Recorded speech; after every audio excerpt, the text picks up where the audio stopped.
सादर जय जिनेन्द्र। आनंद अनुभूति चातुर्मास की पावन बेला में शांति भवन भीलवाड़ा की पवित्र धरा से श्रवण कीजिए श्रवण संघीय युवाचार्य प्रवर परम पूज्य श्री महेंद्र ऋषि जी महाराज साहब की अमृतमयी जिनवाणी। पूज्य गुरुदेव की वाणी हमें आत्मचिंतन, संयम, साधना और आत्म कल्याण के मार्ग पर आगे बढ़ने की प्रेरणा प्रदान करती है। आइए श्रद्धा, एकाग्रता और निर्मल भावों के साथ इस प्रेरणादायी प्रवचन का श्रवण करें तथा जिनवाणी के संदेशों को अपने जीवन और आचरण में उतारने का संकल्प लें। शरम तीर्थंकर शासनपति शमन भगवान महावीर स्वामी, अरिहंत परमात्मा श्री सिमंदर स्वामी भगवान, परम श्रद्धे परम उपकारी प्रातः स्मरणीय पूज्य गुरुदेव आचार्य भगवान श्री आनंद ऋषि जी महाराज साहब, वर्तमान आचार्य सम्राट आत्मज्ञानी सदगुरुदेव परम सद्गी परम वंदनीय डॉक्टर श्री शिवमुनि जी महाराज साहब आदि समस्त ऊर्जा पुरुषों, महापुरुषों, पूज्यवरों के पावन स्मरण चरण को वंदन नमन। यहाँ विराजित स्नेही सहयोगी संत वृंद, समादरणीय भगवती स्वरूपा साध्वी मंडल, यशोदीप्ति श्री मधुकवर जी महाराज, उपप्रवर्तिनी श्री दिव्य ज्योति जी महाराज, मधुर व्याख्यानी श्री सुचेता जी महाराज, स्मित भाषी श्री पीयूष दर्शना जी महाराज आदि साध्वी मंडल, धर्म प्रेमी बंधुओं, माता बहनों, जिनके वचन, जिनके सिद्धांत, जिनकी साधना, जिनके संदेश आप और हम सभी के भीतर में लगे हुए असंख्य तालों को खोलने वाले, हमें मुक्ति की राह देने वाले ऐसे परमपिता परमात्मा तीर्थंकर प्रभु की देशना जिनवाणी के प्रति आप सभी के भीतर में रही आस्था का हार्दिक अभिनंदन।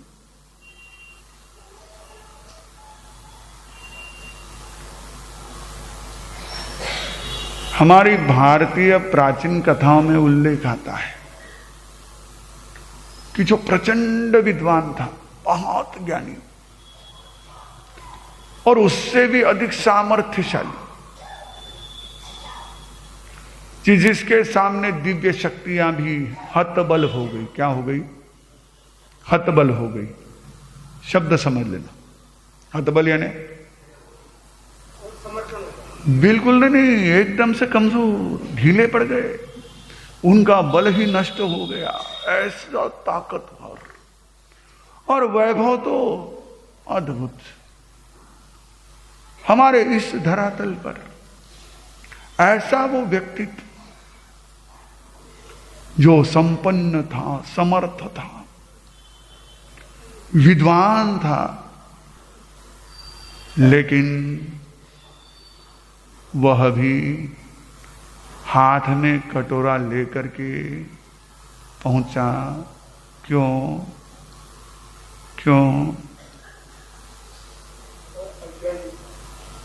हाँ जी, वो रावण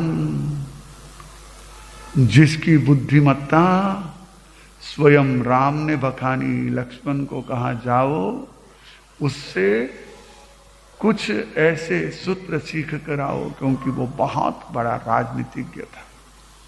आजकल की तो राजनीति हमारी सबसे भ्रष्ट हो गई है। राजनीति शब्द ही आजकल बहुत ज्यादा एक तरह से हमारे कर्तृत्व ने बदनाम कर दिया। अच्छा शब्द है, लेकिन हमारी अपनी कुछ ऐसी हरकतें जिनके कारण वो राजनीति शब्द भी अब एक तरह से गाली जैसा लगता है। क्योंकि हमने राजनीति अपने सारे छल छद्म को बढ़ाने वाला एक माया ये बना ली, हमारे अपने महत्व को बढ़ाने का एक जरिया बना लिया, हमने अपने स्वार्थ को साधने का एक माध्यम बना लिया। जो राजनीति वास्तव में नीति कही जाती थी, जिस राजनीति के कारण से हमारी ये मानव जाति निरंतर सभ्यता और संस्कृति में विकास करती रही, उस राजनीति को भी भ्रष्टता ने बदनाम कर दिया। केवल अपने स्वार्थ लिप्सा के लिए राजनीति करना, केवल अपने अहंकार पोषण के लिए राजनीति का उपयोग, कुछ अपने क्षुद्र स्वार्थों के लिए राजनीति का उपयोग, इसने राजनीति शब्द को ही, आज आप देखो किसी को भी अगर आप नेता कहते हो तो एक तरह से वो चीजें थोड़ी सी ना सामने वाले के लिए व्यंग्य रूप बन जाती है। क्यों? क्योंकि बहुतांश वही हुआ है। पहले तो गेहूं में कंकर हुआ करते थे, अब क्या करें, स्थितियां ऐसी बनी है कि गेहूं के दाने, ये सारी स्थिति हो गई है। वही हाल हर जगह है। और वो तो ऐसा था स्वयं रावण कि जिसका एक बहुत दूरदृष्टि भी थी। ऐसा नहीं है कि वो एकदम से खलनायक था, वास्तव में वो राजनीति का पंडित था। ये आजकल सभी राजनीति को एक तरह से क्या बने हुए हैं, दूषण बने हुए सब। तो ये जो है कि राजनीति का इतना जानकार था कि उसने अपने साम दाम दंड भेद से इस संसार की उस समय की जितनी भी ऐसी सामर्थ्यशाली जो भी चीजें थी, सामर्थ्यशाली तत्व थे, शक्तियां थी, उन शक्तियों को अपने बस में कर लिया था।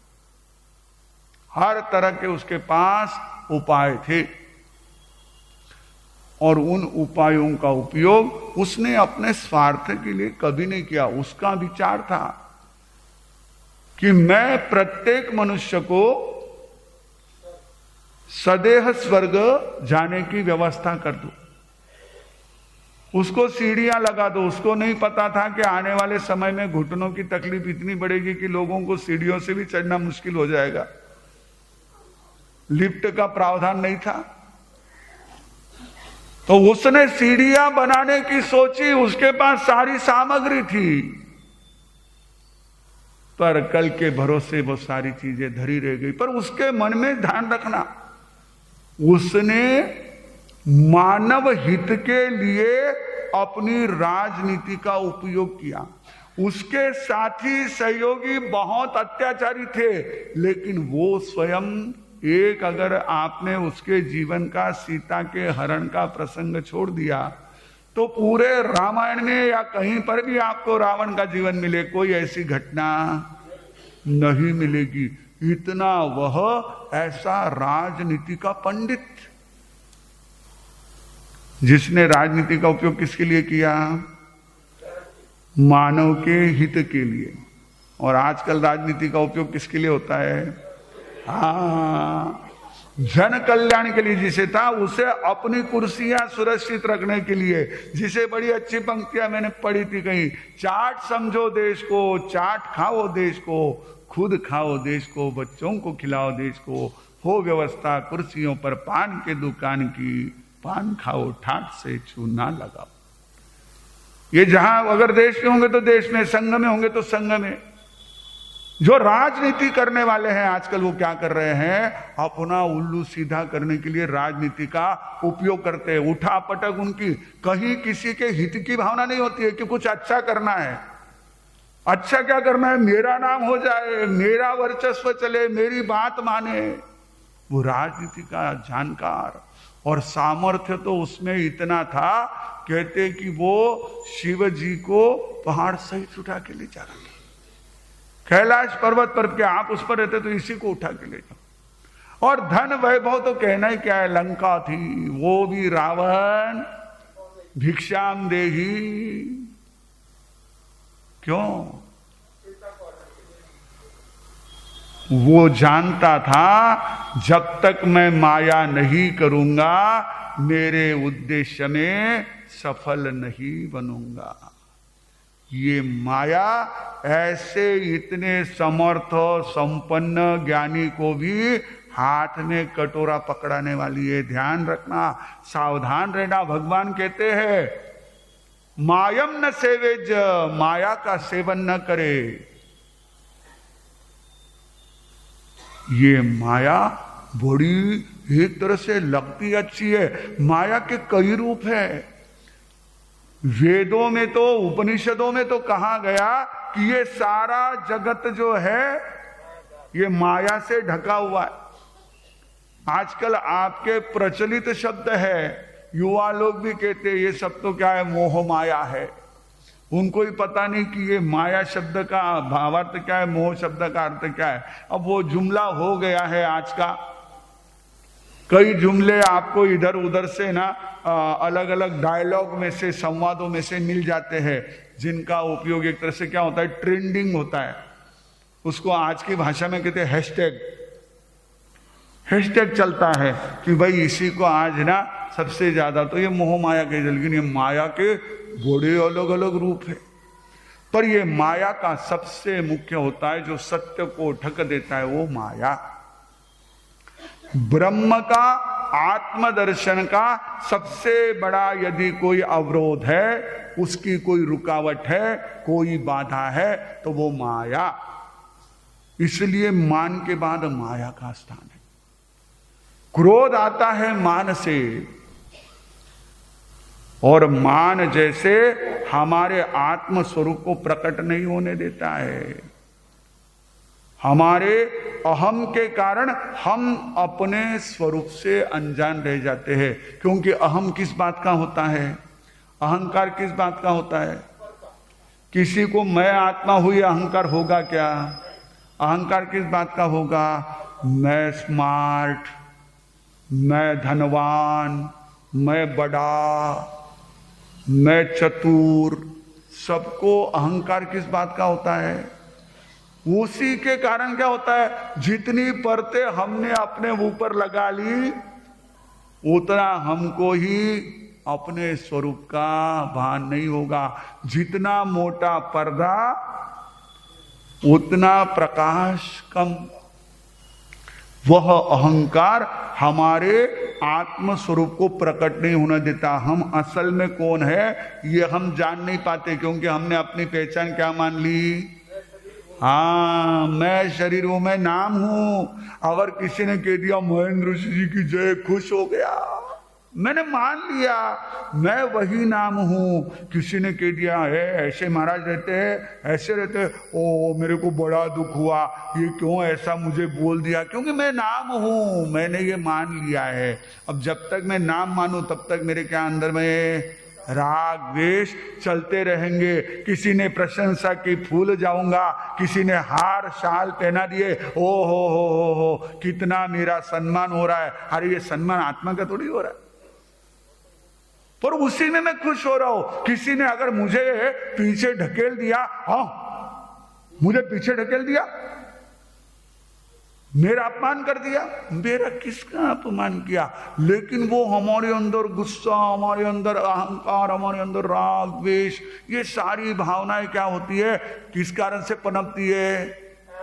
हाँ, अब ये मेरा भाई, ये मेरी बहन, ये मेरे सहायक, ये मेरे मित्र, अब ये सारे जो है मैं उनके प्रति राग रख रहा हूं, ये तो मेरा दुश्मन है, इसी ने मुझे किया। ये सारा किसके कारण हो रहा है? अहम के कारण। जहां मेरे अहम का पोषण हो रहा है वो मेरे अपने हैं, जहां मेरे अहम पर चोट लग रही है वो मेरे दुश्मन है। लेकिन मेरे अपने आत्मा के तो कोई दुश्मन नहीं, कोई दोस्त नहीं। मैं खुद ही, भगवान क्या कहते हैं?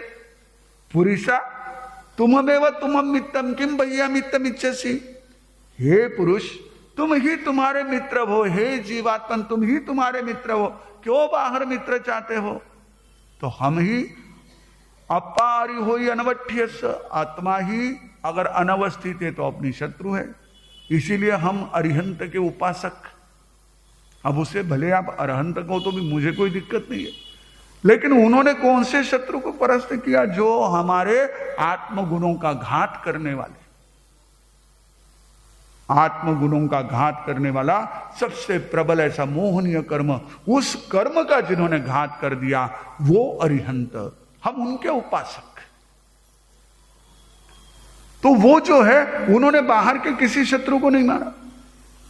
हमारी चर्चा चल रही थी तो मुझे कहा एक भाई ने, बोले महाराज ये जो है ना कि भगवान ने उस समय में, भगवान महावीर के समय में कई कुप्रथाएं चल रही थी, उनको उन्होंने प्रत्यक्ष रूप से क्यों नहीं रोका? जैसे दास प्रथा चल रही थी, गुलाम बनाया गया, चंदन वाला को गुलाम बनाया गया, बेचा गया, ये सारी जो है स्त्री पर इतने अत्याचार होते थे, ये सब होते थे। भगवान ने क्यों नहीं रोका इन सब चीजों को? भगवान ने इन सब का जो मुख्य कारण है उसको जीतने का संकल्प किया हुआ था। ये हमारी सारी व्यवस्थाओं में जो खराबी आ रही है उसका मूल कारण हमारे भीतर में रही हुई खराबी है। हम इसको स्वीकार नहीं करते। माया तो यही तो है, माया का एक रूप यही है। जहां जो गड़बड़ है उसको स्वीकार नहीं करना, और जहां गड़बड़ नहीं है वहां गड़बड़ मान लेना। यही तो मय सभा थी ना। जहां पानी है वहां पर दुर्योधन को क्या नजर आ रहा था? जमीन नजर आ रही थी, और जहां जमीन है वहां पानी नजर। यही तो मय सभा, यही तो माया है। जो जैसा है वैसा नहीं। जब हमारे अंदर ये प्रवृत्ति होती है कि अगर कोई गलती है तो दूसरे पर ढोल दो, और किसी का कोई अच्छे है तो उसको अपने ऊपर ओढ़ लो, यही तो माया है। और क्या है? नागश्री ने क्या किया? माया तो की।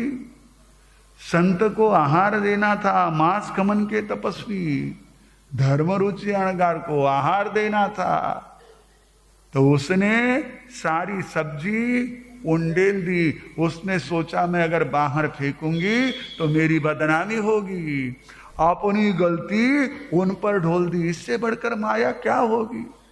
और आप जानते हैं उसने कितना अपना भव भ्रमण बढ़ा लिया।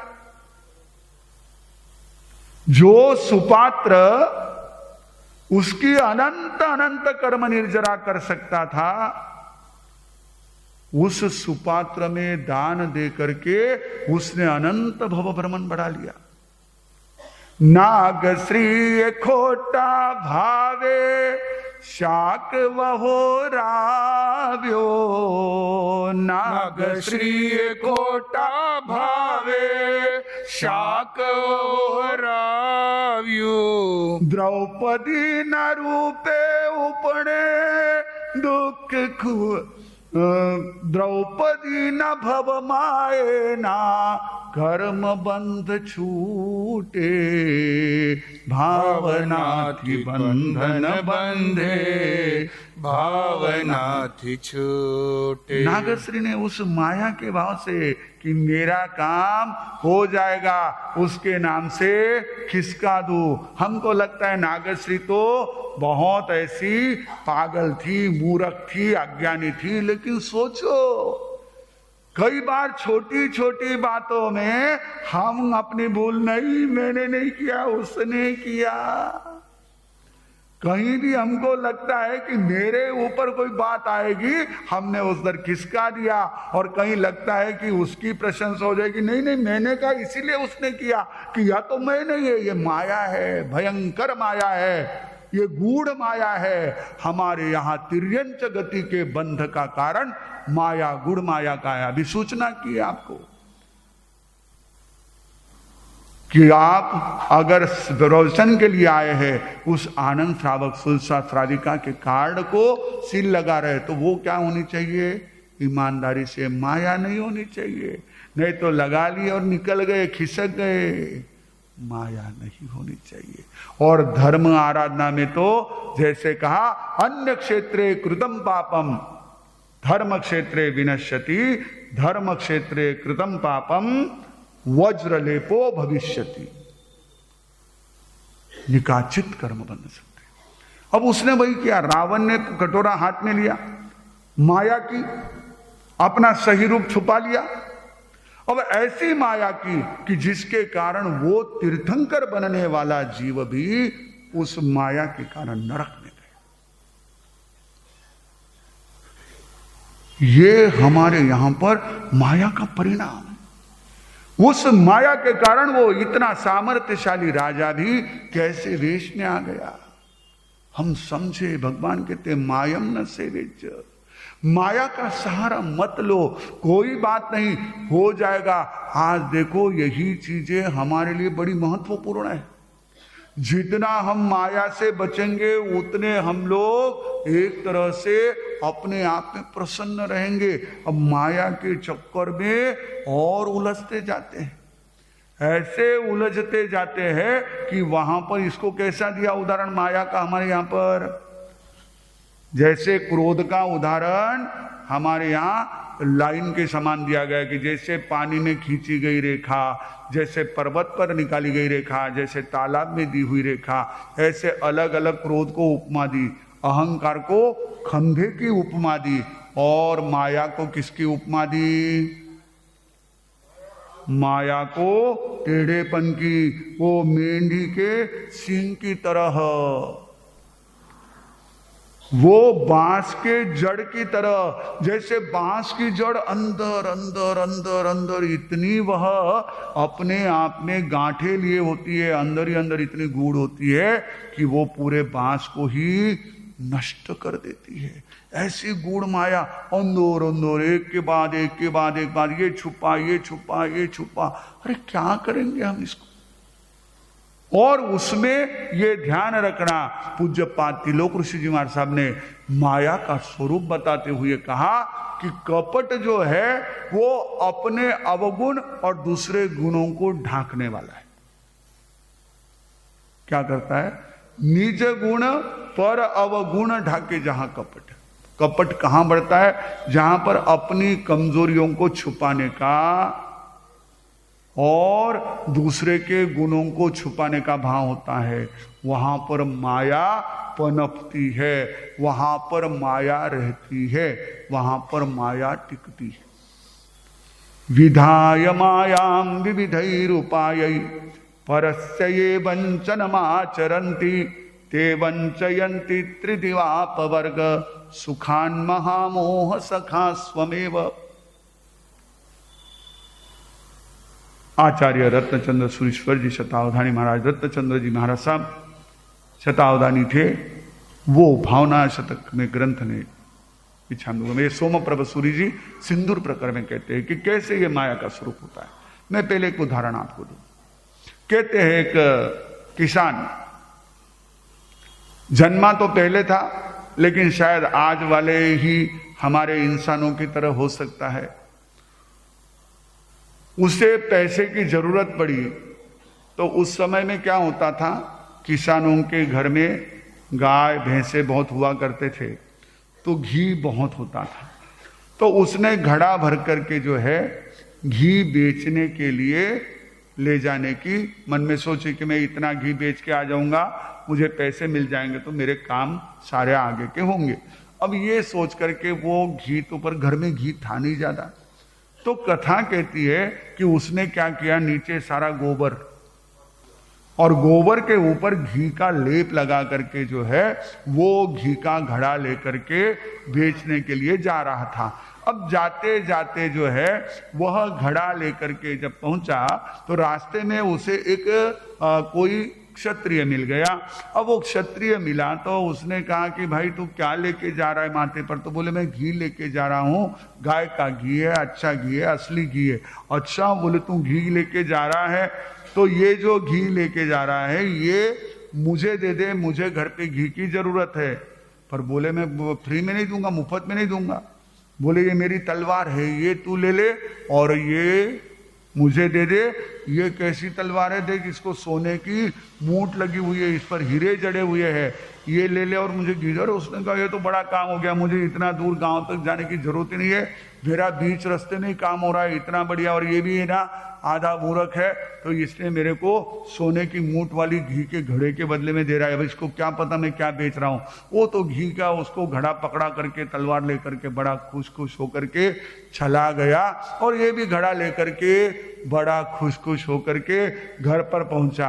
अब इसने घी का घड़ा देखा तो माथे पे हाथ लगा लिया और उसने वो देखी मूठ तो देखे तो उसके ऊपर की पन्नी निकल रही है, वो सोने की पन्नी लगी हुई थी वो निकल रही है। सारे जो है वो पत्थर ही ऐसे लगे हुए थे जो हीरे जैसे दिख रहे थे, कोई हीरा नहीं, कोई सोना नहीं, वो सारी जो है एक तरह से केवल जंग लगी हुई उसके अंदर तलवार थी म्यान में।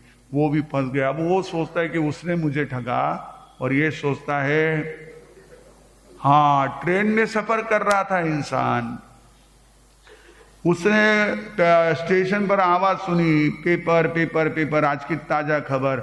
उसने कहा कि भाई दे दे। जब ट्रेन छूटने में थी तो उसने इससे पेपर ले लिया।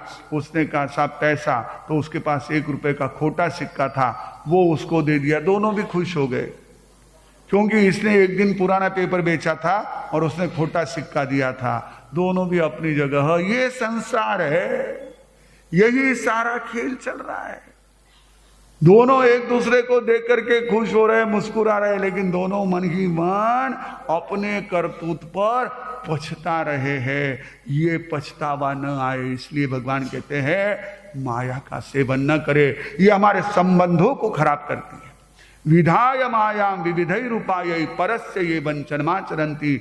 जो माया को करके दूसरे को अलग अलग प्रकार से ठगने के उपाय करते हैं, ते वंचयन्ति त्रिदिवापवर्ग सुखान।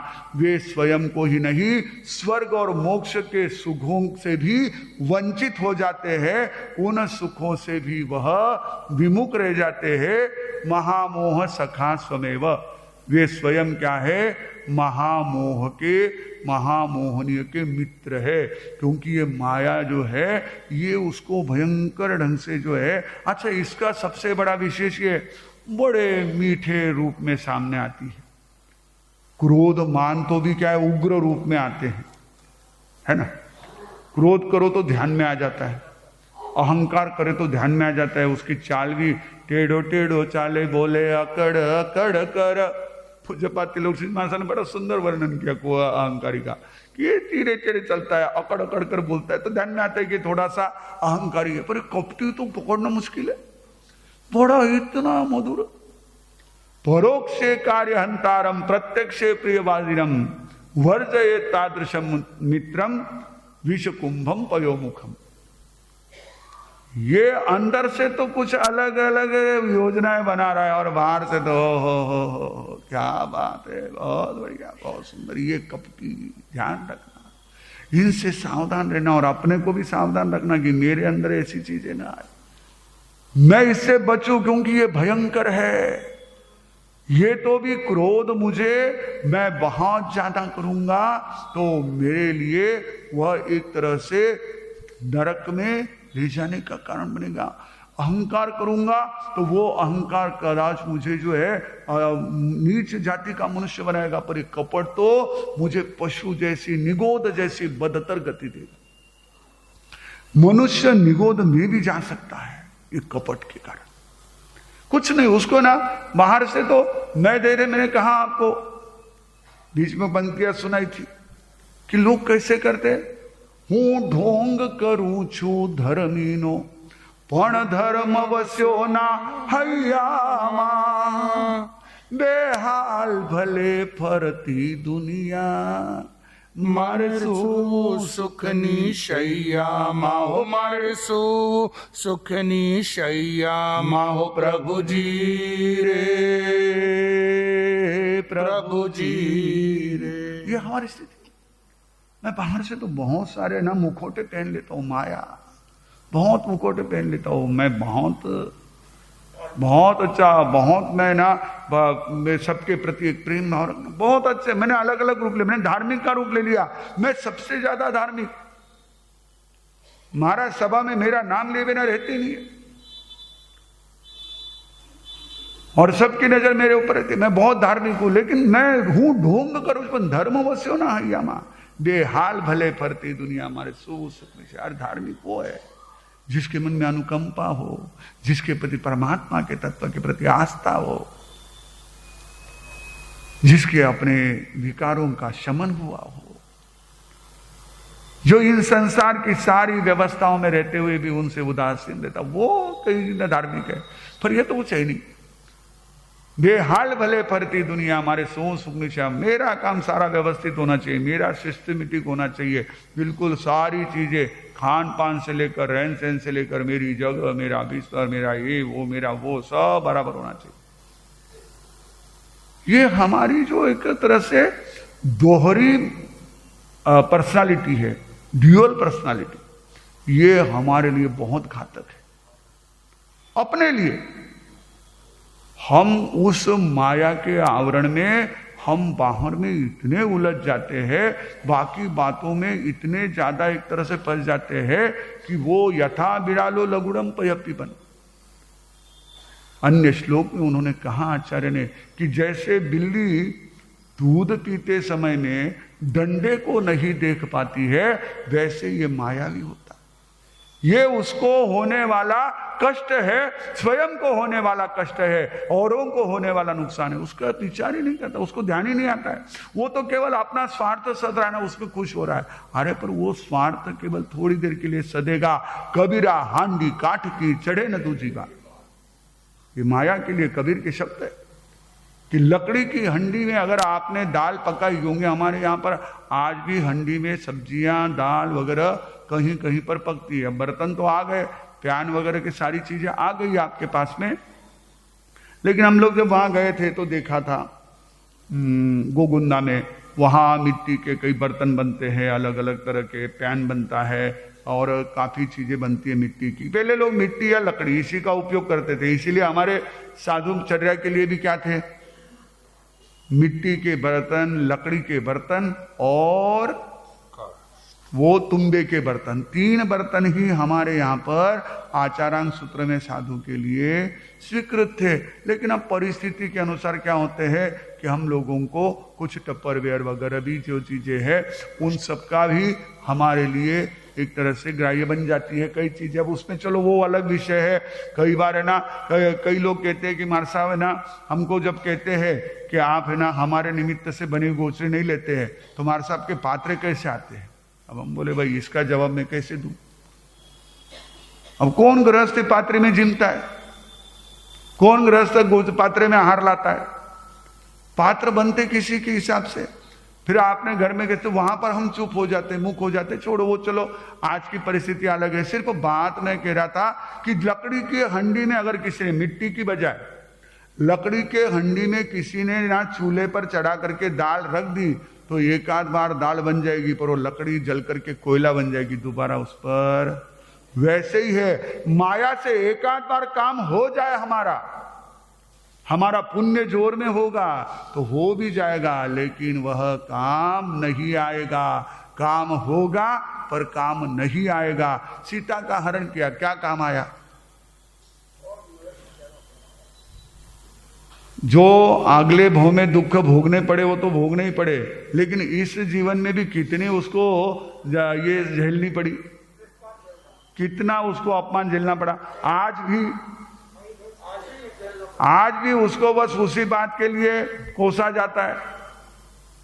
अब वो देखो माया, एक बार इतनी सी उसने माया की, थोड़ी सी माया की, जरा सी माया की, सोचो क्या परिणाम आया। हम तो बिंदास सोचते ही नहीं है कि भगवान ने ये भी कहा है। हम तो सोचते नहीं, माने कि अरे भगवान थे यो करनो तो माँ तो कर रहे हैं। भगवान ने कहा देखो हमारे यहाँ गुरु आज्ञा भी भगवान के आज्ञा के बराबरी की मानी जाती है, क्योंकि हमारे गुरु जो होते हैं वो भगवान के आज्ञा के अनुसार चलते भी है, बोलते भी है, तो वो सारी चीजें हैं। लेकिन बस माने कह दिए मारे सामने तो करना है, योच करना है, हाँ ये करना ही है। मैं इन चीजों को मना नहीं कर रहा हूं, लेकिन इसको करते हुए हमको थोड़ा भीतर में भी ध्यान रखना है कि ये करते हुए मैं भीतर में भी थोड़ा सा कहीं ना कहीं इन चीजों को केवल ढकने के लिए उपयोग तो नहीं कर रहा हूं, माया के लिए तो उपयोग नहीं कर रहा हूं। देखो जैसे मैंने बीच में बताया था, हमको उत्तरासंग करना है, मुंह पर कपड़ा रख करके रुमाल रखो या मुंहपत्ती लगाकर संतों के पास जाना है। पर अब वो संतों के पास जाना है, रुमाल लेकर के जाना है, लेकिन रुमाल किस लिए उपयोग में लेना है, मुंहपत्ती किस लिए उपयोग में लेना है कि महाराज साहब को दिखे नहीं मैंने मुंह में क्या दबा रखा है। अब ये माया पता न चले इसलिए मैंने बाहर से ये एक आवरण बना लिया। ऐसे कई मुखौटे हम लगा लेते कि सामने वाले को लगे नहीं, हमने सारा व्यवस्थित कर दिया है। हम जब छोटे थे तो घर में देखा करते थे कि बहुत सारी चीजें जो कबाड़े की पड़ी रहती थी, इधर उधर का फैला हुआ सामान होता था, उसको तख्त के नीचे डाल करके ऊपर से बढ़िया चद्दर लगाई जाती थी। घर कितना नीट एंड क्लीन लग रहा है, उसके पीछे कितना पड़ा है क्या पता है। हमको ये हमारी चमड़ी बड़ी सुंदर लगती है, हम इस पर इतराते हैं, पर अंदर कितना पड़ा है हमको क्या पता। ये सारा तो जो है अंदर रखा हुआ। ये हमारे भीतर में भावना आए तो समझ लेना हमने माया को जीतना स्वीकार किया। जो है उसको स्वीकार करना, ये माया को जीतने का उपाय। जो नहीं है उसको बताने का प्रयास, ये माया है। और जो है उसे स्वीकार कर लेना, हाँ है। हमारे यहां कहा गया है कि जो इस प्रकार से आलोचना करे माया रहित होकर के, वही वास्तव में आलोचना से अपने पापों का प्रायश्चित करके मुक्त हो सकता है। पहली शर्त है कि उसके भीतर में माया नहीं होनी चाहिए। जो है वो जैसा है वैसा कहे, तो वो कितना भी भयंकर से भयंकर पाप हो तो भी अगर उसने जो है उसको स्वीकार कर लिया, तो उसके बाद अभी आजकल होता है ना, जैसे कोई बहुतों ने मिलकर के कोई अपराध किया हो और एक जना उसमें से आता है कि भाई मैं बता दूंगा क्या क्या हुआ है, तो उसको कहते हैं कि भाई तेरा गुनाह माफ हो जाएगा, लेकिन वस्तु स्थिति तू बता दे। भले वो अपनी व्यवस्था के हिसाब से कह रहा है, लेकिन भगवान कहते हैं कि जो है उसको स्वीकार करोगे तो माया के सेवन से बचोगे और जीवन में बहुत आनंदमय और बड़ा शांत जीवन जी सकोगे, निडर निश्चिंत जीवन जी सकोगे। और इसी प्रकार से जो है बात हम कर रहे थे श्रेणी कुंवर की, अब उसकी सब जो बातें हैं ये सेठ जी को उठपटांग लग रही थी, बड़ी उठपटांग। ये क्या करता है ऐसा श्रेणी, कई बार वो विचार करते थे। राजा प्रसेनजीत पहले से उसकी बातों को देख करके तो बड़े विशेष में आए, पर उन्होंने भी उसको डांट दिया था। अब सेठ जी सोचते हैं कि मैंने इसको साथ तो ले लिया हूं, इसके साथ तो चल रहा हूं, पर सब उल्टी उल्टी बहकी बहकी बातें करता है। इतना बढ़िया नगर, उसको कह दिया कि तो खेड़ा है, ये छोटा सा कस्बा था, उसको कहा कितना बढ़िया नगर है, कितना बढ़िया ये शहर है। ये इसको समझ ही नहीं है, अकल ही नहीं है। फिर आगे गए तो एक स्त्री जो है वो भागी जा रही थी, उसके पीछे पुरुष दौड़ा जा रहा था। बोले ये ऐसे क्यों भाग रहा है, ये भाग रही है, ये बंदी हुई है खुली है। अब वो कहते हैं कि खुली है तभी तो भाग रही है, बंदी होती तो कहाँ भागती। पर वो सोचते ये तो ऐसी उठपटांग बातें करता है, बिना अकल वाला दिखता है। ये ध्यान रख लेना, कई बार हम जो है ना सामने दिखने वाली चीजों का सही अर्थ नहीं समझ पाते हैं, तो हम उन बातों को लेकर के गलत फहमी पाल लेते हैं हम कई बार उसमें। अब ऐसा ही हुआ, आगे गए, एक जगह पानी के वो पार करके जाना था, तो दोनों के पांव में जूते थे, भले अपने यहाँ की जैसे मोजड़ी के, तो दोनों के पांव में मोजड़ी होगी। तो वो मोजड़ी जो है, अब वो कोई ब्रांडेड वाले जो शूज थोड़ी थे, तो मोजड़ी जो है वो पहन करके जा रहे थे। तो जैसे ही ये पानी में गए तो सेठ जी ने क्या कर दिया, अपने पांव के जो जूते थे वो निकाल करके हाथ में ले लिए, और ये महाशय जो था श्रेणिक, ये जूते सहित पानी में चल दिया, और जूते सहित पानी में चल करके जैसे ही आगे जमीन पर आया, जूते अपने हाथ में पकड़ लिया। अभी सोचने लगे गेल सबको दिखे हो, तो इन्हें तो कहीं समझ ही नहीं पड़े, इसको तो समझ नहीं पड़े कैसे इंसान ये दिखता तो बड़ा सुंदर है, लेकिन इसमें कोई कला तथ्य नहीं है, तिल है लेकिन तेल नहीं है। अब वो तो अपनी ढंग से सेठ जी सोच रहे हैं, और वहां से जो है वे आगे जाते हैं। तो अब उसमें उन्होंने देखा कि अर्थी पर चढ़ा हुआ एक व्यक्ति जो है उसको लेके जा रहे, 4 जने कंधे पर उठा के लेके जा रहे। तो ये सोचता है कि ये जिसको ले जा रहे हैं, वो मामा जी को पूछता है, मामा जी जिसको ये ले जा रहे हैं वो जिंदा या मर गया है। अब सेठ जी तो और ज्यादा अंदर ही अंदर परेशान के, अब इसको क्या कहे, ऐसा कोई ऐसे थोड़ी ले जाता है। अब इसको ये भी नहीं समझ है, बड़े परेशान हो गए, लेकिन अब करे क्या। अब साथ में है तो चले जा रहे, बोले तेरे को जाना कहाँ है, बोले कहीं नहीं, मैं तो ऐसे ही प्रवास पर निकला हूँ, सफर पर निकला हुआ हूँ। तो बोले ठीक है। आगे सेठ जी का गांव आ गया, तो सेठ जी का गांव आया तो उसने कहा कि भाई, सेठ जी ने कहा तुम अभी रुक जाओ, मैं घर से तुमको जो है किसी को लेने के लिए भेजता हूँ। उसको घर पे वहां पर रोक दिया, और रोका तो उसको क्या किया, एक पेड़ के नीचे रुकाया। बरगद का पेड़ था, बरगद समझते हैं, बनियान, हाँ, तो वड़ का जो बरगद का पेड़ था, तो बरगद के पेड़ के नीचे उसको बिठा दिया। अब बिठा दिया तो ये महाशय ने जो है कहते हैं कि अपने माथे पर कपड़ा ढक लिया। अब वो सोचते ये इतना छांव में बैठा है, ये सारा मौसम अच्छा है, फिर भी कपड़ा से माथा ढक लिया है। अब वो सोचते हैं कि इसको क्या करे, कैसे कहे। अब ये सारी चीजें दिमाग में घूम रही और घर पर पहुंचे हैं। जैसे श्रेणी को दिखा था, उनके दिमाग में क्या आया था? पहली बात क्या आई थी? श्रेणी को देखते ही पूठरो दिखे मारा, हाँ छोरी का लायक है। तो घर पे गए तो उनकी वह गुणवान, बुद्धिमान और बहुत चतुर, सुंदर ऐसी उस बेटी ने पिताजी को जो बाहर से आए थे बड़ा ही हर्ष के साथ स्वागत किया।